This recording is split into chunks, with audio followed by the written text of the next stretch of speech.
Hello, my name is Rio from the Expeditionary family. Today we're going to be changing the shocks of this M1101 Humvee trailer.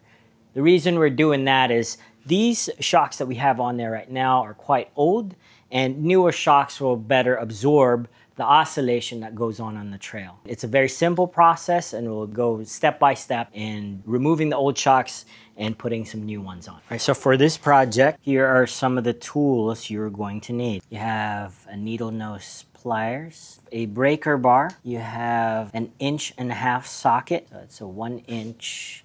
Of course, your shocks. We're gonna have the details and the part number in the description. And if your trailer is old, you might need one of these. PB Blast penetrating catalyst, just to kind of loosen the gunk from the bolt if it's seized up.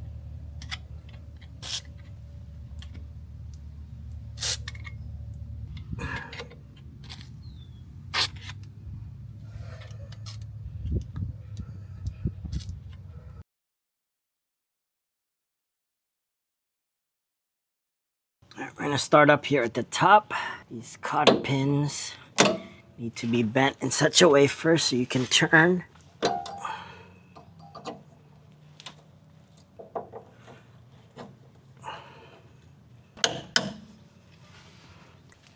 Remove this cotter pin. You want to try to bend it straight first, as much as you can. It's a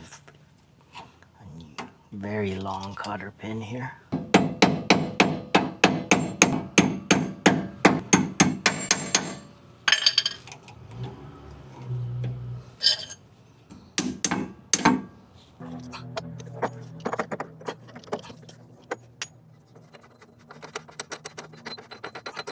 We'll just leave it loosened up and not all the way off for right now.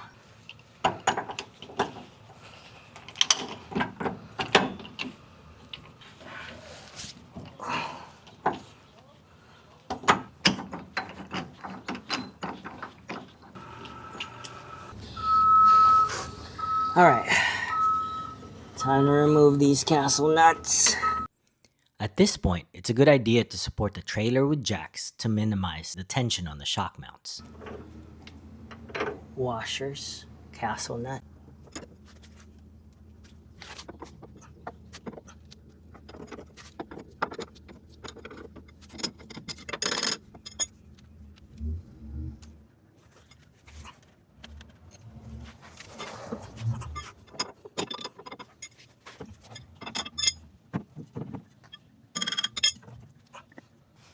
All right, now that we have one of the original shocks off, we're gonna see if there's a difference in the way they provide some shock absorbing. This one is kind of easy to push down and hard to pull out. Maybe we can have this revalve at a later time. In comparison, the new shocks provides a little bit more resistance coming down. One of the curious things we found about these old shocks is that when you compress it, there's a natural stopping point. When you decompress it, when you pull it out, there's a line that you can see where the natural stopping point is. In comparison, the new shocks compresses all the way down. If you don't know what shocks do, they don't necessarily carry the weight of the vehicle, in this case the trailer. What they do is they minimize the oscillation. It kind of dampens the oscillation so the ride is not so bouncy. This trailer's been beat up quite a bit that it broke the custom rack that we built for it, so we built a new one, and to kind of minimize that oscillation, we got these new shocks.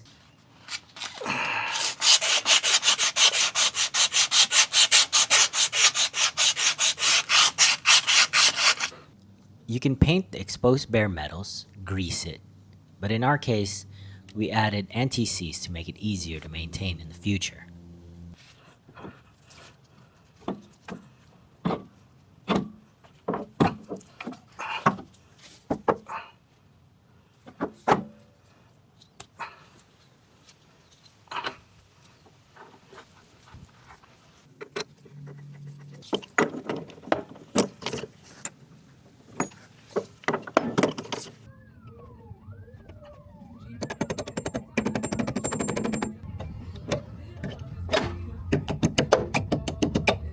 You want to make sure that the new shock is oriented in the same way as the old shocks. Then repeat the process on the other side. This is not really a good representation of the amount of travel for these shocks. The trailer is mostly unloaded, so we're gonna have to take it out on the road soon. For now, I hope this video is helpful. Thank you for watching.